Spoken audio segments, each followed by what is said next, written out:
News, glorious news. We're anxious to hear it. Is there anything going on that does not have anything to do with Wizards of the Coast?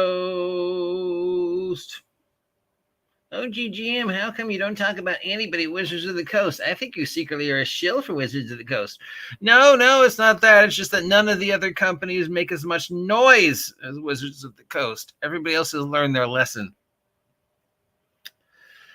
It's Monday, my podlings. It is I, broadcasting live from Site B around 9 o'clock in the morning, more or less, on this lovely Monday morning, 65 degrees, and, well, as close to sunny as I think I'm going to get for a while. I can see the sun. That means it's time to take out our sextant and chart a course for this week through the turbulent maelstrom of tabletop role-playing game news and controversy. And what are we in an uproar this week? What stories are going to shape the tabletop role-playing game community or not? Well, so far we haven't heard any fallout from Cynthia's last day being the 26th. We haven't had any announcements from Wizards. The Q1 numbers came out, of course, and they were not as bad as we thought. They were still pretty bad. I mean, down 42%, $1 billion in the hole, still pretty bad. But Furby, of all things, came out as gangbusters in 2024 first quarter. That's just not one of the product lines you expected to be profitable. I mean, digital monopoly, that shit, I expected that to be profitable. Maybe toys and some other things that had come out in the first quarter. Yeah, okay. I expected that to be profitable. Magic, Furby? No, I didn't think Furby was the rocket whose coattails Hasbro would be following, but Furby and Peppa made out like bandas. But we don't care about Furby and Peppa. We care about art, our brands. Digital Wizards of the Coast. Now they are continuing to try and make us think that Wizards of the Coast and board games and role-playing made a lot of money, that was one of their biggies again. But really, it was the digital board games and role-playing stuff that made that money. But because they're all technically under the same subheading, even though they don't share any of the same people or are not even in the same building, they can say, and they can get their shills to say, oh, look, Wizards had a really good first quarter, so you need to shut up, OGGM. But what they're actually saying is, oh, look, Baldur's Gate 3, Monopoly Go, and D&D Online made a lot of money. Magic did okay. Board games did okay. D&D role-playing, not as good as they would like us to think. So there's that. But don't worry, because our boy Vecna is going to be hitting the shelves May 7th. That's still out there. That they are promising that the friendly local game store, mom and pop stores, are going to get Vecna before the big box Target, stuff like that, will get the Vecna book. And this will be the first. Now, whether they will continue that promise going forward after Vecna, we'll see. Of course, I'm hard pressed to believe that they will actually get Vecna to mom and pop brick and mortar game store in Des Moines before it goes to Walmart, Amazon, and Target, and online on their shop. I mean, I suppose they could. I'd have to ask any FLGSs what were required. I think what's going to happen is the 7th's going to roll around and they're going to claim shipping issues, or they discovered some AI art, so they have to change it. So that way, technically, they can say, yeah, we shipped it to you on the 7th, but it didn't arrive till the whatever. I mean, I can't see them doing it, but if they did do it, that would be pretty cool on their part to actually do one good thing this year for friendly local game stores.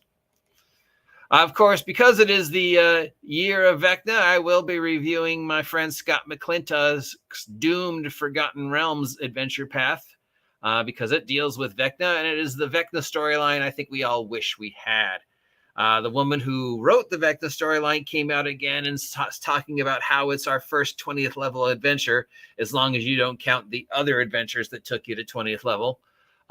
Because, Wizards of the Coast only acknowledges whatever's in front of them. So they'll ignore the fact that Bloodstone had 100th level characters, or that high level characters were, and 20th level characters were available, and you could reach 20th level in some of the other previous product.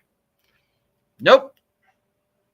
This is the first one. And it's going to be off the rails, because Vecna and his cult are going to be everywhere. Really, that would sort of be self-explanatory in the title and the fact that you told us the entire plot during your interview.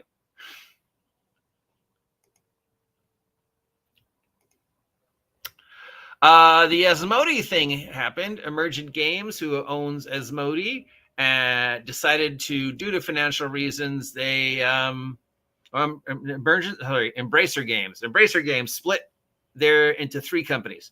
Asmodee, which does the board games, Settlers of Catan, their video game department, which does Tomb Raider, and of course Embracer, which does some other stuff. So they're now all three separate entities.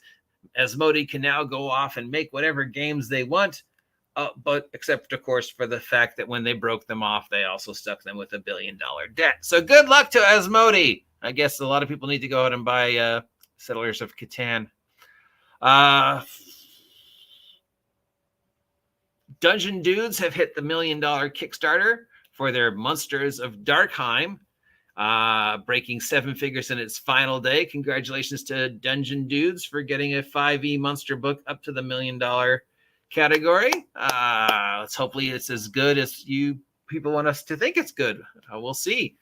Roll20 announced that it's going to be integrating with Discord as an activity, combining VTT features with the Discord's voice and video chat. I'm not sure why they chose that word.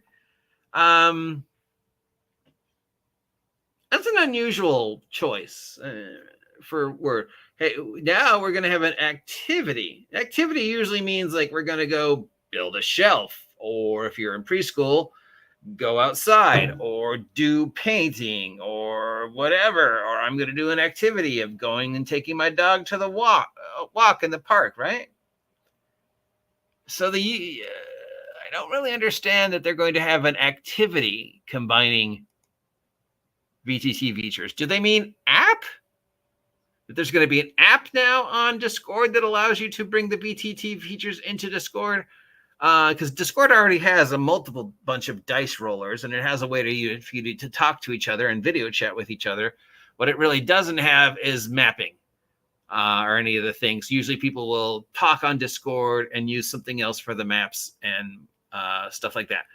This seems to be saying we're going to have this thing that allows you to do both.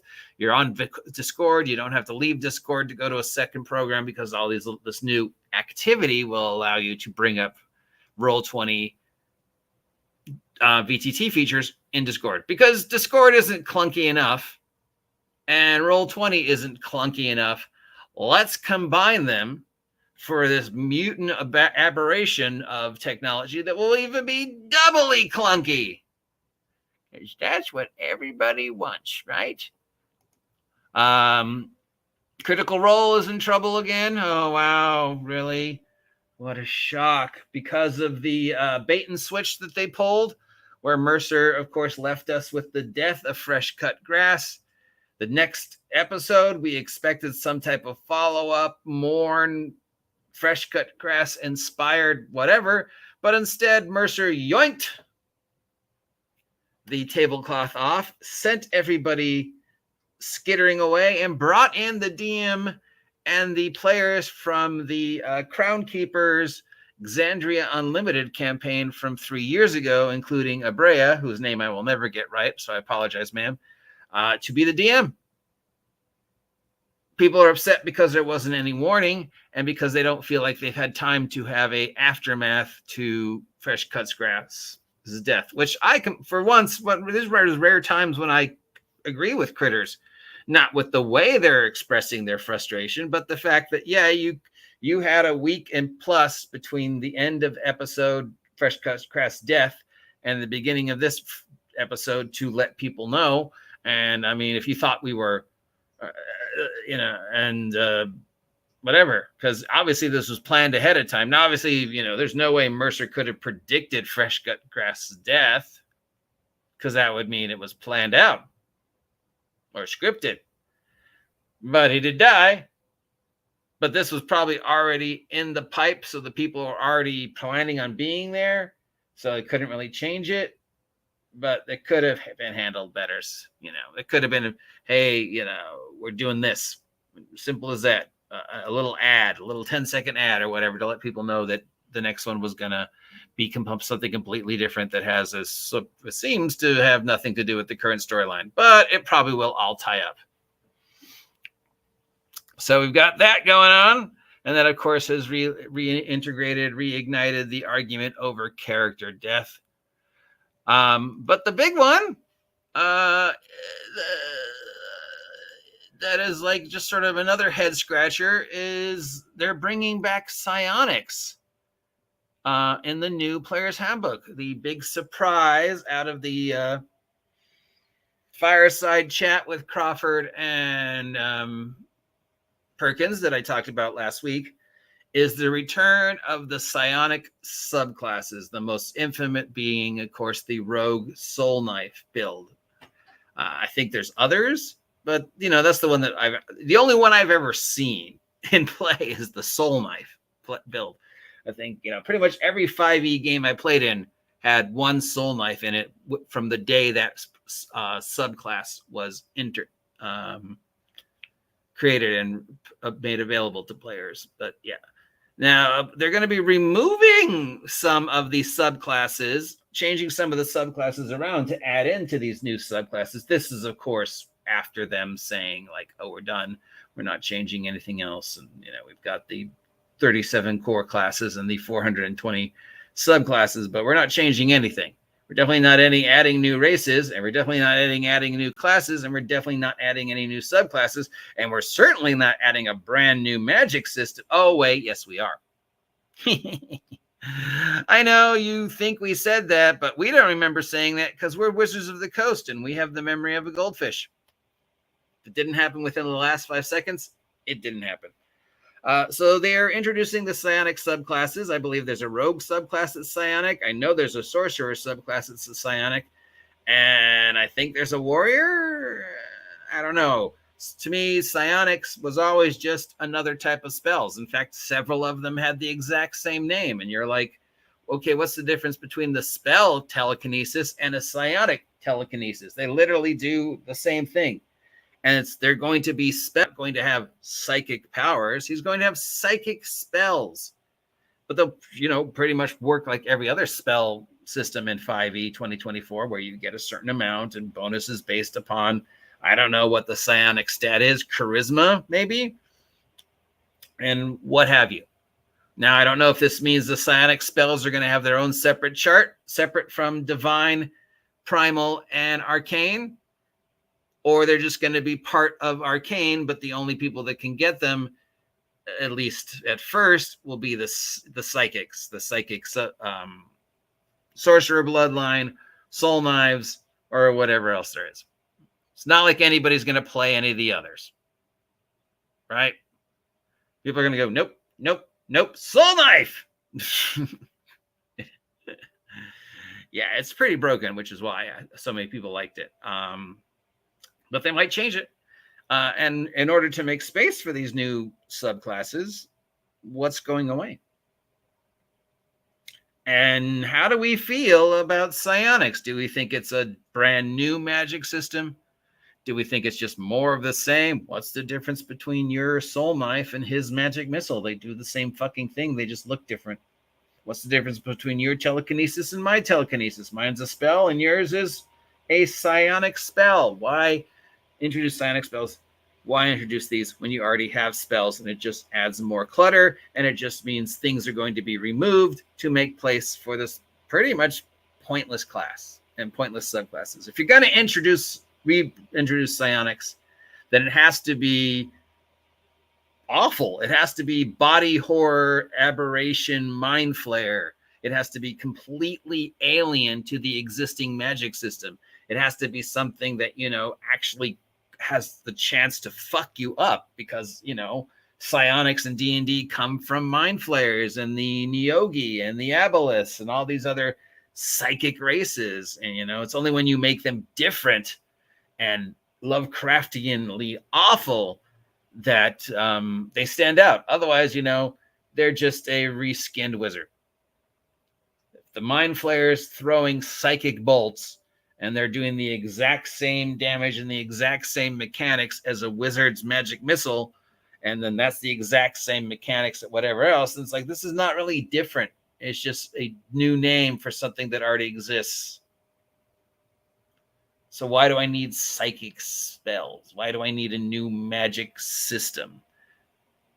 Why do I need a rogue whose basic ability is to throw mystic knives? Just make that part of the arcane trickster. Or whatever. I don't think it needs it. I think there's enough magic and shenanigans going on in 5e that you don't need to introduce psionics unless you're going to make them so alien and completely different to the pre-existing 3 magic systems that they're worthy of their own column of spells, and they're different. They have, and possibly corrupting. I want to see some Lovecraftian body horror if you're introducing psionics. I want to see, the third eye on the shoulder kind of shit if you're going to introduce psionics. It needs to be, it's from abominations. It's from mind flayers. It needs to be awful. Otherwise, I don't know. So what do you think? Does 5e 2024 need psionics, or is it just wasting space? How is a psionics telekinesis different than a wizard's telekinesis if they're both just spells? Oh, yeah, and safety tools is in the news again. That's it for all the news. If any of these stories sound like something you want to follow up on more, let me know. If you're excited about the Vecna book coming out from Wizards of the Coast, I've got a better one for you, and I'll be beginning my review of it probably either tomorrow or Wednesday. Scott McClintock's Doomed Forgotten Realms adventure path, which features Vecna as the final big bad in the accumulation of the story that we all thought was going to be the story, and then turned out, nope, we were wrong. And of course, I'm referring to the Black Obelisks that have been appearing since day one, and the running hint theory that the big bad guy for everything that had happened in the realms in regards to the obelisks was going to be Vecna.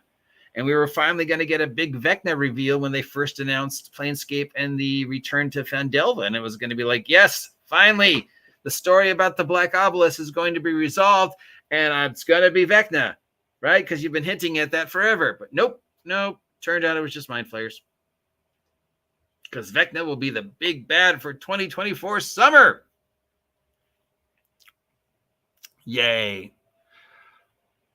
That's it for the news. If any of these stories sound like something you want me to follow up on, let me know. If you never want to hear me talking about this ever again, let me know. If you haven't had a chance to subscribe yet, please subscribe. Help me hit 2,000 subs by August 4th. I'll be doing some more interviews, so I'm excited about that. If I can just get the wherewithals and the bells and whistles and the cogs and wires to all link up and combine to form Voltron, then we'll do more interviews.